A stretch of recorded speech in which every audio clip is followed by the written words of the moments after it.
Magandang araw sa iyong lahat mga kaibigan. Nakahanda na ba kayo para sa isang kamanghang-manghang paglalakbay sa kasaysayan?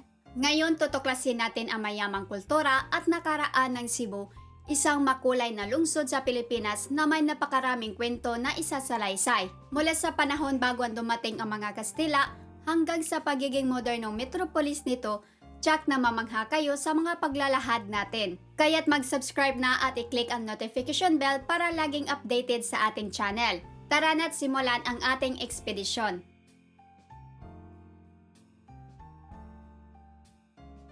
Bago dumating ang mga Espanyol, ang Cebu ay isa ng sentro ng kalakalan sa katimugang Pilipinas na nakikitungo sa mga mangangalakal mula sa China, Malaysia, Japan, India, Burma at iba pang bahagi ng Asya. Ang Cebu ay may organisadong istrukturang panlipunan na pinamumunuan ng mga dato na nagsilbing pinuno ng maliliit na pamayanan na tinatawag na barangay. Nakaramihan ay nakabatay sa pagkakamag-anak. Ang lipunan ay nahati sa mga uri, ang mga dato, ang timawa at ang ulipon. Tinawag na pintados ang mga tao sa Cebu dahil ang mga lalaki ay nakatato at nakasuot ng magarbong gintong palamuti. Ang rahanit ng Cebu na kilala rin bilang Sugbo ay isang Indianized na pamahalaan sa isla ng Cebu bago ang pagdating ng mga Espanyol. Ayon sa alamat, ito ay itinatag ni Sri Lumay o Rahamora Lumaya, isang minor de edad na prinsipe ng Tamil Chola Dynasty mula sa Sumatra, Indonesia. Si Sri Lumay ay orihinal na ipinadala ng emperador ng Chola upang magtatag ng isang base. Ngunit siya ay naghimagsik at nagtatag ng kanyang sariling independenteng politika.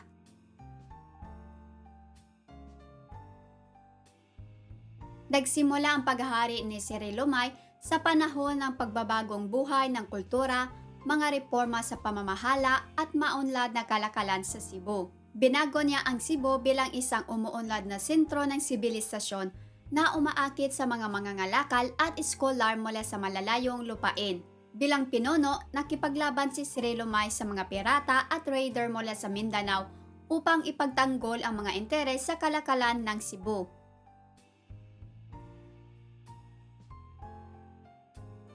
Ang mga anak ni Sri Lumay ay sina Sri Alho, Sri Okob, Sri Bantog at Sri Parang. Si Sri Alho namuno sa ilang bahagi ng Southern Cebu na kilala bilang Sialo na kinabibilangan na Valladolid, Carcar hanggang Santander. Sri Okob namuno sa Northern Cebu na kilala bilang Nahalin na binubuo ng mga lugar tulad ng Consolacion, Liloan, Compostela, Danao, Carmen at Bantayan.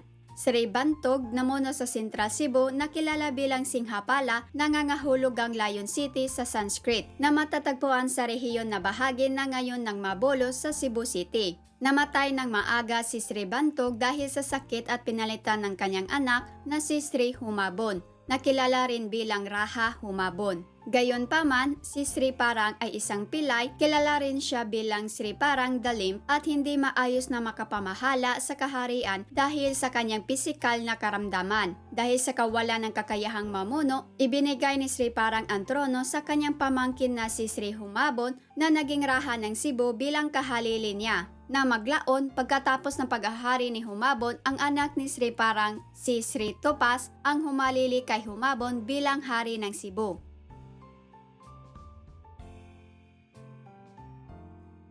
Si Raha Humabon ang namumuno sa Cebu nang dumating si Ferdinand Magellan noong 1521. Siya at ang kanyang mga pamayanan ay unang tumanggap sa Kristyanismo.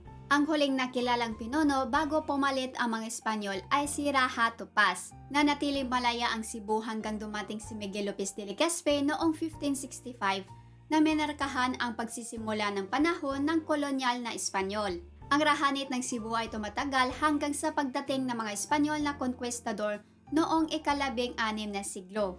Patuloy na inaalaala at ipinagdiriwang ang pamana ni Sri Lumay sa kasaysayan at kulturang Cebuano. Ang mga pagsisikap ay ginagawa upang mapanatili at itaguyod ang sinaunang kasaysayan ng Cebu, kabilang ang kwento ni Sri Lumay upang matiyak ng mga susunod na henerasyon ay pahalagahan at matuto mula sa mahalagang pamana na ito.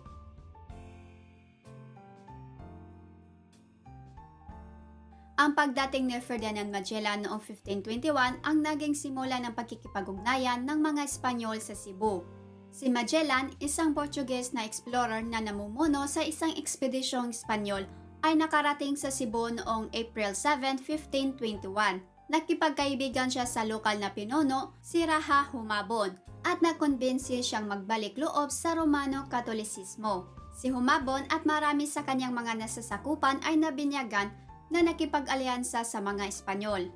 Gayunpaman, ang paunang relasyong ito ay naging maasim.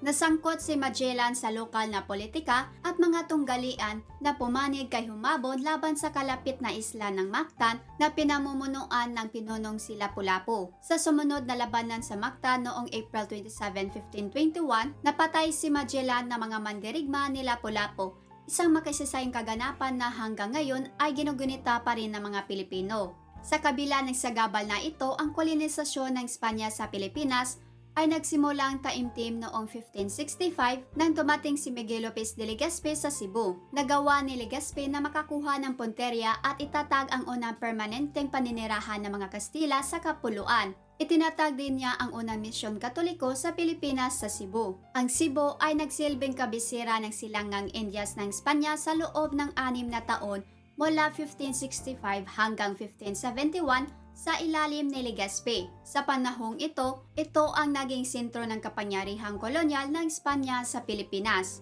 Gayunpaman, noong 1571, sinakop ni Legazpi ang Maynila mula sa mga lokal na pinuno ng Muslim at itinatag ang isang bagong kabisera doon. Ang kolonyal na kabisera ng Espanya ay inilipat mula sa Cebu patungong Maynila. Sa kabila ng pagkawala ng katayuan nito bilang kolonyal na kabisera, ang Cebu ay nanatiling mahalagang kota at base ng mga Espanyol sa katimugang Pilipinas. Ang Cebu City ay isang pinakamaagang paninirahan ng mga Espanyol at naging isang mahalagang daungan ng kalakalan at kapital ng probinsya. Sa sumunod na ilang siglo ng pamumuno ng Kastila, ang simbahang Katoliko ay naging isang nangingibabaw na pursahang panlipunan, pampolitika at pang-ekonomiya sa Cebu tulad na ginawa nito sa buong Pilipinas. Ipinakilala ng mga Espanyol ang mga bagong pananim, mga pamaraan sa pagsasaka at isang sistema ng mga gawad sa lupa na kilala bilang encomiendas. Itinatag din nila ang isang hierarkiya ng lahi kung saan ang mga peninsulares na ipinanganak ng Espanyol ang nasa tuktok. Gayunpaman, ang mga pamumuno ng mga Espanyol ay nahaharap din sa mga makabuluhang hamon at paglaban. Ang mga mamayang Muslim sa Mindanao at Sulu na tinatawag ng mga Espanyol bilang Moros ay hindi kailanman ganap na sakop. Paminsan-minsan ay sumiklab ang mga pag-aalsa tulad ng mga pinamumunuan ni na Francisco Daguhoy at Diego Silang laban sa mga otoridad ng kolonyal. Ang panahon ng kolonyal na Espanyol sa Cebu at natitirang bahagi ng Pilipinas ay tumagal hanggang 1898 nang talunin ng US ang Espanya sa digmaang Espanyol-Amerikano. Nagsimula ito sa isang bagong panahon ng kolonyal na paghahari ng mga Amerikano. Gayunpaman, ang pamana ng kolonyalismong Espanyol, lalo na ang impluwensya ng Katolisismo ay patuloy na humuhubog sa kulturang Cebuano at Pilipino hanggang ngayon.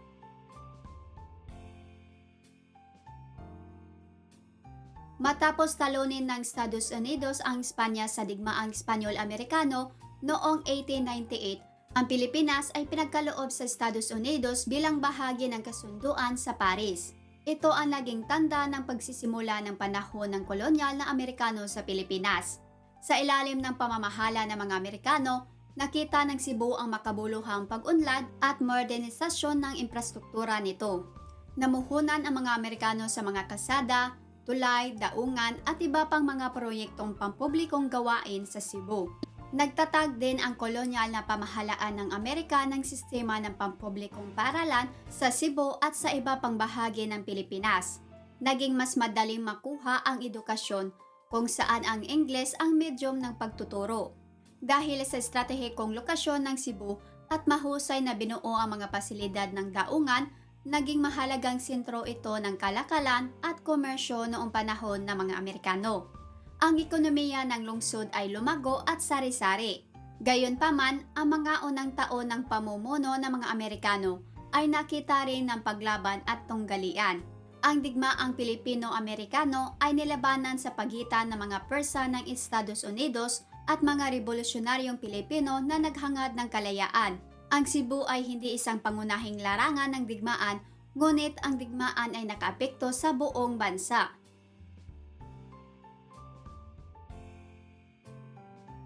Noong ikalawang digmaang pandaigdig, sinalakay at sinakop ng Imperial Japan ang Pilipinas. Ang Cebu ay isang pangunahing base ng mga Persahang Hapones sa rehiyon ng Visayas. Lubos na pinatibay ng mga Hapones ang Cebu at ginamit ito bilang isang staging point para sa mga operasyon sa gitna at timog ng Pilipinas. Nagtayo sila ng mga instalasyong militar, paliparan at pasilidad ng hukbong dagat sa isla.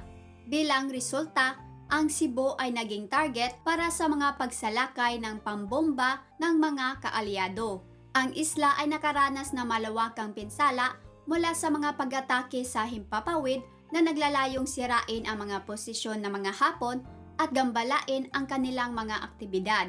Noong Marso 1945, naglunsad ang mga Persa ng Estados Unidos at Pilipinas ng isang kampanya upang palayain ang Cebu mula sa mga Hapon. Ang labanan para sa lungsod ng Cebu ay nilabanan mula sa March 26 hanggang April 8 na nagresulta sa isang pagkapanalo ng mga kaalyado, ngunit nagdulot din ng malawakang pagkasira. Marami sa mga makasasayang gusali at infrastruktura ng lungsod ng Cebu ang lubhang napinsala o nawasak sa panahon ng digmaan. Ang muling pagbangon at pagbawi ay magiging isang mahabang proseso sa mga taon ng pagkatapos ng digmaan.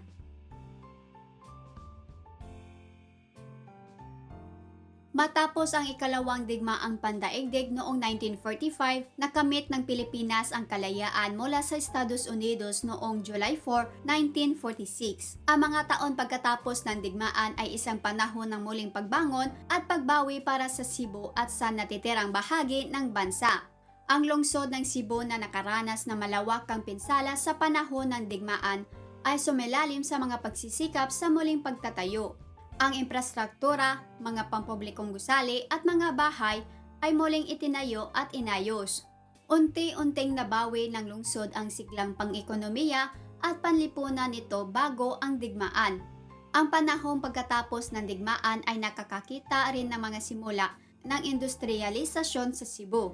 Isinulong ng pamahalaan ang mga industriyang kapalit ng pag-import at itinatag ang mga pang-industriyang zona upang pasiglahin ang pagtubo ng manufaktura. Ang estratehikong lokasyon ng Cebu at mahusay na binuo na mga pasilidad ng daungan ay naging kaakit-akit para sa mga pag-unlad ng industriya. Ang ekonomiya ng lungsod ay nagsimulang mag-iba-iba lampas sa agrikultura at kalakalan. Sa buong paglalakbay natin, nakita natin kung paano hinubog ng kasaysayan ang Cebu sa pinakamamahal na lungsod ngayon. Mula sa pagiging sentro ng kalakalan noong panahon ng pre-kolonyal, hanggang sa pagdating ng mga Espanyol at Amerikano, hanggang sa mga hamon ng ikalawang digmaang pandaigdig at pagbangon mula sa mga abo nito, ang Cebu ay isang patunay ng katatagan at determinasyon ng sambayan ng Pilipino. Ang mayamang kultura at kasaysayan ng lungsod na ito ay patuloy na nagbibigay inspirasyon sa atin hanggang ngayon. Salamat sa pagsama sa akin sa ating paglalakbay sa kasaysayan ng Cebu. Sana ay marami kayong natutunan at mas malalim ang pagpapahalaga ninyo sa mayamang kultura ng lungsod na ito. Huwag kalimutang i-like, ibahagi at mag-subscribe sa channel para sa higit pang mga kapanapanabik na video. At saan tayo pupunta sa susunod nating ekspedisyon. Manatiling nakatutok para sa susunod na kabanata ng ating makasaysayang pagtuklas. Hanggang sa susunod mga kaibigan, ingat!